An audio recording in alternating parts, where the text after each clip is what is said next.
Assalamualaikum warahmatullahi wabarakatuh. Perkenalkan, nama saya Muhammad Zain Muhammad Sinaga.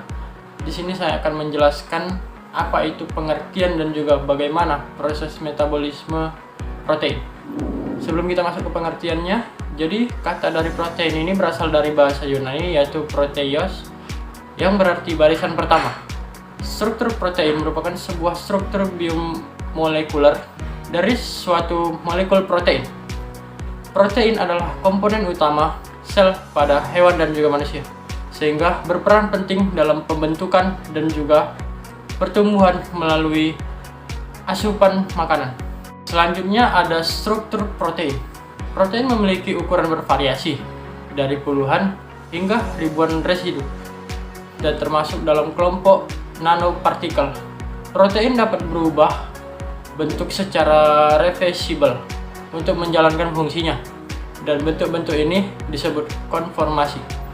Komposisi rata-rata unsur kimia yang terdapat dalam protein ialah sebagai berikut. Yang pertama itu ada karbon sebesar 50%, kemudian hidrogen 7%, oksigen 23%, nitrogen 16%, belerang 0,3%, dan juga fosfor 0,3%. Kemudian ada fungsi protein di dalam tubuh. Fungsi protein dalam tubuh itu yang pertama sebagai enzim. Enzim ialah zat yang mempercepat reaksi kimia dalam tubuh. Misalnya membantu mencerna makanan dengan cepat. Kemudian itu yang kedua ada hormon, yaitu contohnya hormon insulin yang mengatur kadar gula darah. Tanpa hormon ini, tubuh tidak bisa bekerja dengan baik. Kemudian yang ketiga itu ada antibodi, yaitu pelindung tubuh dari penyakit. Antibodi melawan bakteri dan juga virus agar tidak mudah terkena penyakit. Kemudian yang keempat ada struktur sel. Struktur sel kolagen membentuk bagian penting dari sel dan jaringan tubuh, seperti kulit, tulang, dan otot, sehingga tubuh kuat dan juga lentur. Kemudian ada pencernaan protein. Jadi pertama kali protein itu dicerna yaitu di dalam lambung dengan enzim pepsin. Kemudian dilanjutkan di usus halus dengan enzim tripsin dan juga kimotripsin. Dan kemudian hasil akhir ada menjadi asam amino. Pengertian dari asam amino adalah unit dasar pembentuk protein. Setiap asam amino memiliki gugus amino, gugus karboksil, atom hidrogen, dan juga gugus R atau rantai samping yang terkait pada karbon, yaitu karbon di sebelah gugus karboksil. Kemudian metabolisme asam amino di dalam hati.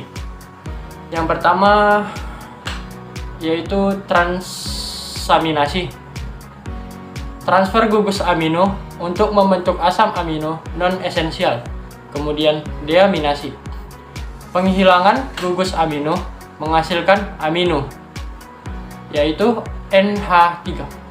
Kemudian ada sintesis protein, yaitu pembentukan protein dalam tubuh. Selanjutnya ada konversi energi, yaitu ikatan protein berlebih dapat diubah menjadi glukosa dan juga dapat diubah menjadi lemak.